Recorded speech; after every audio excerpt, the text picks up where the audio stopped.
All right, well, welcome everybody to the Connection Hangout. My name is Paul Tyra here in Las Vegas. I'm joined by my co-host out there in Marietta, Georgia, David Asarno. David, how you doing? I am doing awesome, and I'm not in Marietta today. Oh, that's right, Palm Beach, Florida.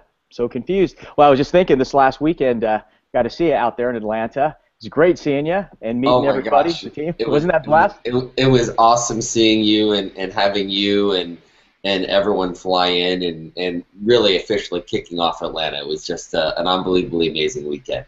Yeah, great turnout, great participation, and again, not only a lot of the great education that was there, but just being able to see people. You know, it's one thing we do with a lot of webinars and things like this, but to be able to see people live and talk with them and get to know them is real special. So thanks for having us. Oh, it was my pleasure, and thank you for coming again. Absolutely. We're also joined online by Brent Brooks. Now, Brent's moderating the comment thread, so if you would like to chime in, we'd love to hear from you. Just go ahead. Right beneath here, you'll see a comment thread section. Let us know where you're viewing from. Love to see that. This is not a product or a business opportunity presentation.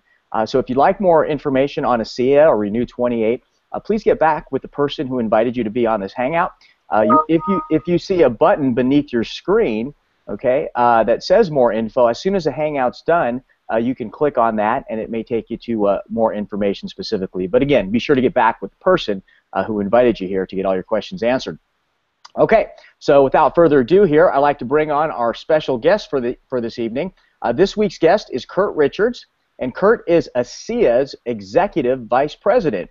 And he has more than a decade of direct sales and global business experience. He specializes in international business development, and he's responsible for overseeing the company's international expansion strategy and advancing the science of ASEA's technology. Kurt is also a lifetime member of the National Political Science Honor Society. So ladies and gentlemen, please welcome Kurt Richards. Hey, Paul. Thanks for having me on. Right on, Kurt. Great having you. Great having you. I'm going to rewind back in time a little bit here because I can remember when I first flew into ASEA back in October of 2009, and you were my tour guide, if you will, and how things have changed. Karen Riley, Jerem Webb, Chuck Funky weren't even there at the company yet, and it's just amazing. And I recall there's a picture, we couldn't get it in time here for the Hangout, but there's a picture of the times way before even I saw ASEA of you and Justin Wilson in a cardboard box, and I was just wondering if you could kind of take us back to those early times and paint a picture for our viewers on what ASEA was like and what your role was then in the early beginnings of the company. Yeah, sure. Thanks. Again, I want to say thank you for the opportunity I have to join you guys. For those of you who know me well enough, you know I'm kind of one of those guys who likes to stay in the background, not necessarily do a lot of these calls and things like that. But I always appreciate the time that I can share some thoughts and you know, kind of my part in this small thing that's really such a large thing in ASEA. So yeah, Paul, it's been a few years since actually that first meeting where you and I got together, and even a year before that, I actually began with ASEA in the fall of 2008. Quick background for me is, you know, I had built 3 successful network marketing companies and had some issues with some prior ownership. Decided I'd try something else, even though I loved the industry tremendously. And so I actually had left the industry about the summer of 2008. Short time later, James Pack gave me a call, and it said that they were looking for some help, and I'd actually tried to talk my way out of getting to know them and seeing if I could help them. And Vertus and Jim they're very good at convincing you that you need to at least get to know them a little bit. And so I got in my car one day and drove over to a little city called West Valley, Utah, and had a hard time finding the office because it was in this kind of strange semi-corporate but manufacturing complex. And walked in and had a chance to meet Jim and Vertus and get to know them a little bit. When I actually visited them, the offices were quite small, because there was only 3 offices. They had a large area that is actually where they manufactured the product, where they took customer service calls, and where they shipped it all in one location. And after getting to know Vertus and Jim, and what's amazing about them is how open and honest they are.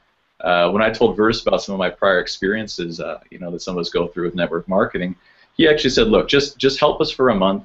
get to know me and Jim, and we'll do anything. We'll open the books to you. Why don't you come over and have dinner with my family? And true to their word, that's exactly what happened. I remember going over to Vertus's house and sitting at the table when all of his kids came over, and it was almost like they were all interviewing me and also learning about the industry. You know, the beginning of the company, we always look back on the beginning of great things with such fondness. And, you know, and that's exactly what I felt when I look back on it. That picture of Justin and I that you referred to of us sitting in the cardboard box, both on our laptops, wasn't very far from the truth, because there's only 3 offices, and Jim and Vertus, you know, they needed to have their own office. So when Justin joined us, you know, towards the winter of 2008, we were in the same office, and it was a great experience. But every time I got on the phone, I'm so loud that he had to get up and walk out, and that just didn't work very well for too long. And right after that, Kim Larson joined us, and Kim, believe it or not, we set up a little card table in the hallway. And that's where we started working. Gary's lab was actually a small room between the hallway of the offices and the production facility. And, you know, in these early times, you know, Gary had a little lab set up there, and that's where he would test for the concentration of molecules in each batch. But the same refrigerator where he kept his agents was where we would keep our lunches. So oh Gary my gosh! Not to touch the very expensive medical equipment in the small lab / hallway where he was working. You know, and when we grew from there, you know, and we grew really quickly, and you know, we look back on those times with a lot of fondness. You know, we put in a lot of you know, put a lot of our blood, sweat, and tears into it. For those of you at convention, you got to see a kind of a montage that Vertus showed since the beginning of the company. And one of the great things about the montage was it actually showed Gary, Jim, and Vertus putting together the first production line to make ASEA. And so when you think about the founders, these amazing men, the Fortune 100 strategists and everything, and how successful they are, there they were painting the floor. There they were putting the production, you know, the lines together, and they were running. There were days where we had to keep out the production in the very beginning, where Justin Wilson and I were out there actually labeling bottles so that we could get them done and in UPS's hands in time so they could ship out that same day. You know, and we outgrew the office very quickly, so we moved over to near where we are here in Mill Rock in Salt Lake City. So, you know, great times, wonderful times. I'm just grateful that I was a part of this since almost the very beginning. Awesome. I mean, it's so cool to hear you tell this story, because when you're telling the story, it's sort of framing the vision, and everyone who meets Vertus these days has that same feeling, and the company's now a lot larger than it was back then. And Mike Mallory was in Atlanta, and he was telling his experience, and although ASEA is a much larger company, he had that same experience going to dinner with him asking him questions about his family. It just, you know, it just shows that who's behind this company and makes it what it is. Absolutely. Thank you for sharing. It also makes me think of Apple computers started in a garage. It doesn't sound like we started much differently, and look where they went. Well, and the true story about that, I shouldn't say the truth. It really began in Vertus Norton's basement. When they had brought the technology on, they literally took over half the basement from Bonnie, who's Vertus's wife, and they put in some offices, and they put the whiteboards up, and those 6 months in that basement is where they actually really were able to put together the foundations of what we're experiencing today globally. It was just a few men with a great idea, like you said, whether it's a garage or a basement, and you know, look where we are, and we're off to some amazing things, and the future's just it's even brighter than we thought it was. That's awesome. So let's fast forward to today, to current times. Now, in his introduction, Paul talked about international development and advancing the science of ASEA's technology. Can you clarify what that means? Yeah, it sounds pretty complicated. My history in the industry, I've almost been in the industry almost 2 decades now, and for the first half of my career, half of the year I was traveling all over the world, whether it be to Central or South America, and I was based in Taiwan. I handled all of Asia for some other companies, and so in terms of international development, you know, one of Vertus's core philosophies is the point in doing this and not selling the technology to a pharmaceutical company was to really change the lives of people by taking it all around the world. Well, it's one thing to take it all around the world, but it's a whole other thing to take it around the world in a very stable way that will ensure that the product and the opportunity exists for the long term.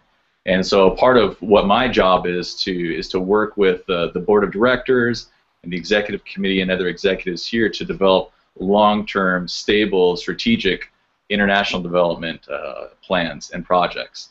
On the product side, in terms of advancing the science of ASEA, I mean, ASEA is a product that's based on this redox technology that Vertus first encountered, of course, through his son Tyler, who's another founder. And the technology is really cutting edge, and I think we've all experienced that. We all see what it really does and how it's so different from anything else out there in the marketplace.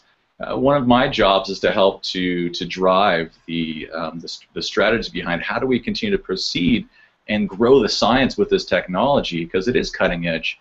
I mean, I have calls, and quite often, once or twice a week, with PhDs who study redoxing but never knew that you could create a product outside of the body where you can stabilize these things and supplement it, and so it's amazing. So I have the unique pleasure and honor to work with some of these outside scientists, whether we're talking about Pacific Northwest National Laboratories, which is a division of the U.S. Department of Energy. We've done studies with them, whether you're talking about Utah State or with Dr. Neiman of Appalachian State, the David H. Murdoch Research Institute, or even with our last studies with Renew 28 with Dermatest out of Germany. I'm lucky enough that I can actually help to work with these scientists to develop the protocols along with Dr. Samuelson and others, and then guide that process along to where we see the fruition of being able to prove more and more of what this redox technology does, both internally in the body with ASEA and now externally with Renew 28. So it's a pleasure, and it's always wonderful to see that progressing, and that's what we'll continue to do. Fantastic, fantastic.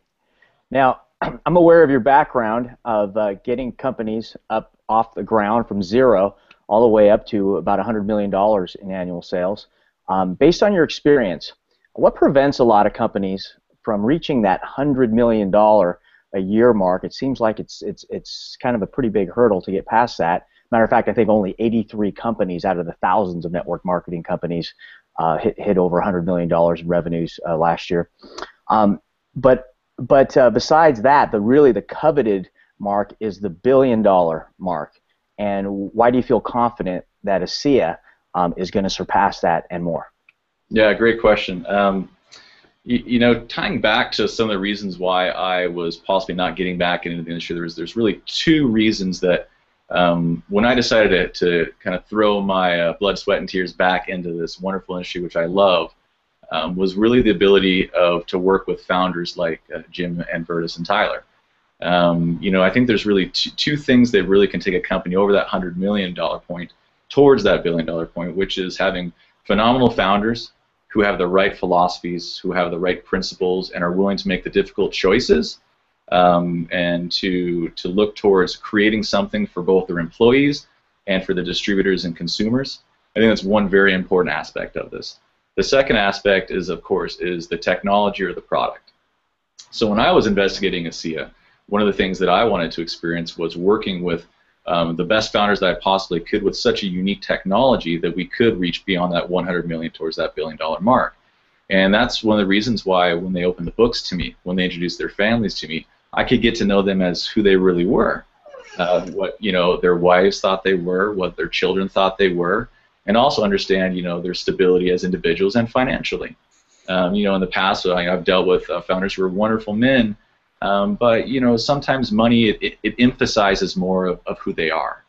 And so by getting a chance to really know who they were as people and what they truly valued, I felt confident in them as people. Now, the strategic side and the brilliance of them was just icing on the cake for me. And then when you add in the uniqueness of the technology, the patents, when you look at the science that we're producing and then the prior science that existed before they acquired the technology, the ability to keep this product unique to us globally for the foreseeable future, as we find out new things, we add new patents and we extend the life of those patents more and more and more. And I think combining those things, I felt that easily will get us beyond that $100 million mark. But looking towards that $1 billion mark, it was their philosophy and their vision that this is a very long-term company. It was that they wanted to build this for generations, not just for one person or for 10 years and move it on or sell the company. It was that they wanted to build something that not only could they pass on to their children, but also that distributors who built a business could pass on to theirs. Most of these billion-dollar companies today in our industry, the average age is probably, 20 to 40 years old. And, of course, our vision is to get to that $1 billion mark faster than that. But at the same time, the vision is to create something that will be there for generations. And so I think you combine those things together, and I think you can see really easily why that $100 million mark, which we're not very far from, and that $1 billion mark really aren't as far away as we think. Well, that's awesome. So where have you traveled to recently for ASEA? And I want to know, what markets are you most excited about? Yeah, I appreciate that. You know, it's a wonderful opportunity that I have to go and do the pre-work. A lot of times I can't turn on Facebook, I can't turn the mapping part on, because you'll know everywhere I am around the world. Next thing we know, there's emails going around about these markets or that market. So I can say the market that I'm most excited for right now is actually the United States, and it for a variety of reasons. But the growth and the pre-orders that we saw, I mean, over 100,000 pre-orders of Renew 28. That is just absolutely phenomenal. Absolutely phenomenal. The people who are joining, you had talked about your meetings in Atlanta. We see more and more of this occurring, that for a lot of groups, it's actually easier to introduce redox signaling to people with Renew 28 and then introduce them to ASEA on the other side, whereas a lot of times we try to complicate the sale with the science, which a lot of times gets in the way of it. And so I'm really excited for the U.S. I'm excited for Mexico. You know, the pre-orders are going to come on for Renew 28 there. It's a brand new market. We just launched, basically 3 months ago. And the growth there has actually been quite phenomenal. The amount of people enrolling there is one of the highest markets we have in the world. In terms of my last trip 2 weeks ago, I was in Sydney, Australia. And I'm in this beautiful city that everybody wants to go to, and I'm in a hotel room for 5 days straight. I don't leave the hotel room. Oh my gosh. Because what happened is I had to go do my meetings with the attorneys and with our product specialists and our PR firm down there. But once leaders found out that I was heading down that way, they started arranging meetings for me. And so every day I had between 3 and 6 meetings just in my hotel room, almost one after the other. And these were people that when they heard at convention that we were going to be opening Australia and New Zealand, they got on the phone right then, started making calls and said, hey, we've got someone coming down, I'd love you to meet him. And so here I'm in this beautiful city, but I was having these amazing meetings with all these people who were hearing about ASEA. And again, I got to explain to them the philosophies of the company and to let them have a chance to ask questions and give them product and things like that. And it's bearing a lot of fruit. We had a meeting on Monday in our staff meeting where we kind of go through how things are going globally. And of the 23, 25 markets we're in right now, the 9th fastest enrolling market was actually Australia. If you can imagine that, and they don't even have the product. No product. Wow. They don't even have the product, and so here they are, and it's building, and it's starting small, and you can see the duplication occurring. We actually have our first Australian leader. They'll be flying in here on the 30th of June, because before it opens, he wants that experience. He wants to see Virtus and Jim. He wants to be able to talk to them and see the production facility. And a unique thing about Australia that I thought would be a fun thing to bring up is that we're combining a little bit more traditional business and network marketing there, where we're actually putting quite a bit of dollars up front into a PR campaign. And so we have a very good firm there that's named Hill & Knowlton, who we use globally. And since we're launching with Just Renew there, we're working with 4 phenomenal, talented people who work with such companies like Aveeno and these just monster skincare companies. And on this last trip down, I actually was able to meet with a few celebrity ambassadors or spokespeople that we were looking at. And so here we are going to kind of fuse that amazing power of network marketing, relationship marketing, along with providing a lot of legitimacy and excitement up front with spokespeople and dermatologists, doing launch events where we invite in the top writers and reviewers of skincare in all of Australia. We got bloggers lined up. We have all these influencers lined up. And so I'm excited for the opportunity to try to fuse these things and give our leaders there and the people who join that legitimacy very quickly, that they can talk about, well, look who's representing us. Did you see this article here?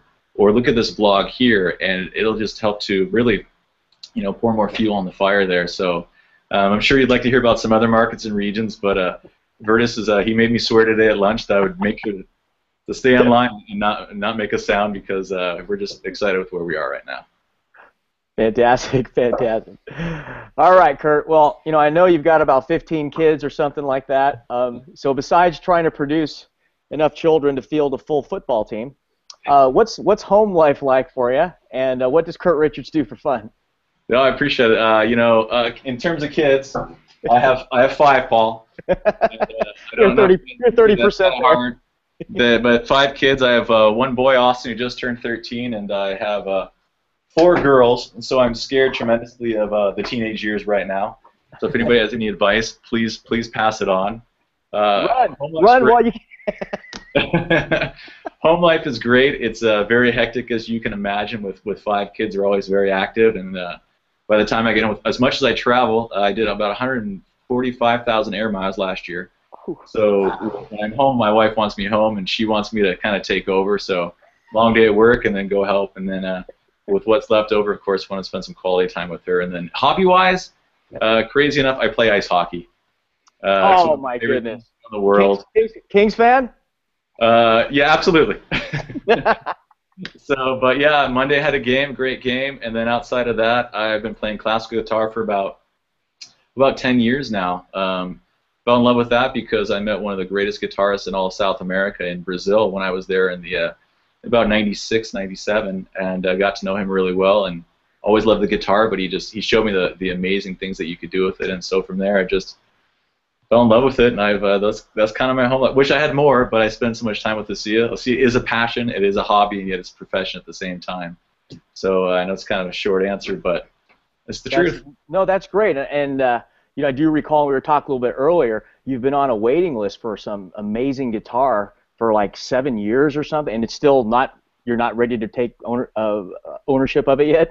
Yeah, no, it's I'm waiting for a guitar built by one of the great American luthiers, is what they call him, one of the guitar builders, whose name is Eric Saline, who's just out of Spokane. And when I got on his wait list nearly 10 years ago, you know, it was about 8 years at the time, but he's slowed down a little bit, and so that 8 years has turned into 10 years, and so it'll be at least another year until I get the chance to go visit him and choose the woods and exactly how I want it made and things like that. But it's a once in a lifetime opportunity, and that's what I love. Awesome. That's awesome. So, any last words that you would like to leave our viewers? Also, where do you see ASEA 5 years from now? Since you saw it when you were in a cardboard box. Yeah, yeah, I appreciate it. You know, last words. You know, it's a great company. You know, this is, like I said, my fourth company. This is the longest I've ever been with a company. You know, last year's, you know, celebrated my 5th year. You know, late this year will be my 6th year at the company. You know, since I've been here for so long, you know, I know all the good and the bad of the company, and it's a phenomenal company. There's no place I'd rather be. I get up every day and I want to come to work. I love who I work with. There's nobody better than Chuck Funky and Jerem Webb to lead this company. You know, Virtus, you heard at convention talking about how proud he was of them and how sure he was of leaving this company and his baby in their hands because he knew that they would take it in the right place, and I completely agree with that. You know, last words is, you know, I've been doing this for almost 2 decades in this industry, and I think that, you know, I feel more fulfilled every day here than I have any other prior part of my professional life. The company takes care of the employees, their families. We do a lot of little things. Last week, we actually talked to Fox Distribution out of LA, and were able to secure a private screening for How to Train Your Dragon 2. Rented a huge theater here and invited everyone and their families on the employee side. Made sure they had enough money for popcorn and things. Brought their kids. Gave them all Viking helmets, and you know, most other companies just don't think about those kinds of things. You know, and I'm proud to say that we do, and hopefully we treat our associates just as well. I know we strive to. We view everybody as partners. We know that if you're not successful, we're not. You know, if I'm not successful, then you're not. And I hope that everybody feels that. And if you haven't had a chance to get to know Virtus, especially Virtus, and I love Jim and Tyler, but Virtus is very special. Quick story is when we did the kind of the European launch in Munich. You know, Virtus was man. You know, we had over 2,000 people there.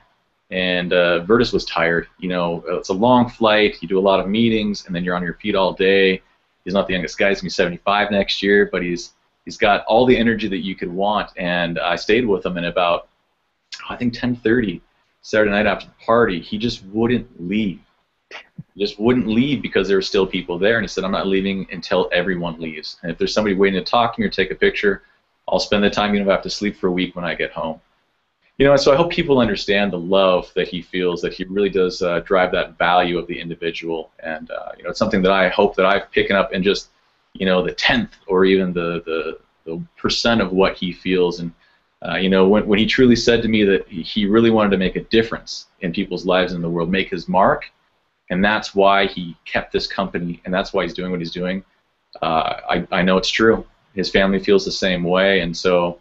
If you haven't met him, make sure you can get to events where he's going to be there, since his retirement is going to be next convention. If you can't get to those events, plan now, put the money away to get to convention, because it's going to be a very special thing that will never happen again in our lifetime. And again, I'm grateful that I can be with him on a day-to-day basis, but he's such a special. There's certain people that make a mark on your life, and we hear about these people, in terms of Mother Teresa or Gandhi. I know those are very high people to hold Virtus up to. But for me, because I know him, because I respect him, and because he really cares for me and my family, he's one of those people.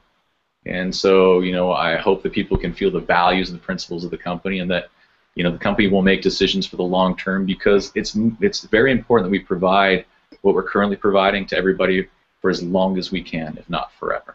And that's how we make decisions. Sometimes it's slower than we want, but the reasons we do it is so that we can make sure that we're providing to people, whether it's an income, whether providing them a life-changing product, that we never take that away from them. And I think that's why when you look and compare us to other companies in the industry, we're very different. So again, I just want to say thanks for the time, and any questions, let me know, but it's been a pleasure. Thank you. Thanks so much, Kurt, and I definitely can echo that. Seeing Virtus, he's usually the first one in the room and the last one to leave, and going around the world, like you said, I know a lot of people half his age, a third of his age, after a long flight, all they want to do is sleep for a day or two and adjust, and he'll get right off of it and go right into a meeting, even at his age. And I think his family he's more being forced into retirement because his family cares so much. I think Tyler and everyone knows that, hey, he would do this until he couldn't, stand up anymore. He's kind of like the Brett Favre of, I think of our industry. He would keep doing it, but he really needs to, and I think his family's really, grateful that he'd be able to step down and spend more time with Bonnie. So, thank you so much for Kurt for being on our Hangout. Really appreciate that. Thanks, Paul. Thank you. Appreciate your time. Thanks, guys. Awesome, and thank you so much, David. Oh, my pleasure, and thank you, Paul, for doing everything you do to organize it every week. Absolutely, and thanks as well to Brent Brooks out there moderating our conversation thread. Next week we're going to be doing something really special on the Connection Hangout. We're going to be connecting with a bunch of Renew Party rooms across the country. We've got groups of folks, and if you're interested in participating, be sure to communicate with us. You can actually shoot me an email, paul@teamreactive.com. We'd love to get all these different groups of people as they're sharing Renew, their stories, and have a lot of fun. So, and then we're going to talk about the 28-day challenge and the drink it, wear it, share it concept. So, again, be sure to tune in next week. We'll get that banner up pretty soon, so everyone has plenty of time to promote for that. But again, you're going to see leadership from all across the country. Real excited about that. All right, everybody, we'll go out and have a fantastic rest of your evening, rest of the week, and I'll see you later. Take care, everybody. Bye-bye.